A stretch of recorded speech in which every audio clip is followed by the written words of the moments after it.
ایک چوہا بلی سے بڑا تنگ تھا۔ ہر وقت اسے بلی کے حملے کا خوف رہتا تھا۔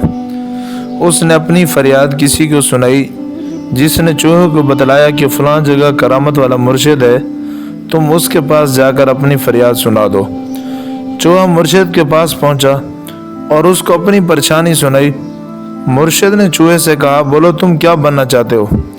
چوہے کے ذہن پر چونکہ بلی کی وحشت کا بھوت سوار تھا، اس لیے چوہے نے مرشد سے فرمائش کی کہ اسے بلی بنا دیا جائے۔ مرشد نے اپنی کرامت والی لاٹھی چوہے کے پیٹ پر مار دی، جس سے چوہا بلی میں تبدیل ہو گیا۔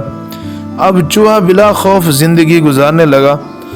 تھوڑا عرصہ گزرا تھا کہ اسے احساس ہونے لگا کہ بلی بل جانا کافی نہیں ہے، کیونکہ اسے اب کتا تنگ کرنے لگا تھا۔ چوہا ایک مرتبہ پھر مرشد کی خدمت میں حاضر ہوا اور عرض کی کہ اس کی نسل بلی سے تبدیل کر کے کتا بنایا جائے۔ پھر کرامت والی لاٹھی اس کے پیٹ پر پڑی، جس سے بلا کتے میں بدل گیا۔ کچھ عرصہ گزرا تھا کہ اس نے دیکھا کہ کتے کی اہمیت شیر کے آگے کچھ بھی نہیں۔ اسے ہرس ہونے لگا اور وہ ایک مرتبہ پھر مرشد کی خدمت میں پہنچا اور اس سے فرمائش کر ڈالی کہ اسے کتے سے تبدیل کر کے شیر بنا دیا جائے۔ یہ فرمائش بھی پوری کر دی گئی۔ اب کتا شیر بن گیا تھا۔ شیر بننے کے بعد اس کے تیور مکمل طور پہ بدل گئے تھے۔ وہ دیگر جانوروں پر بلا وجہ رعب جھاڑنے لگا تھا۔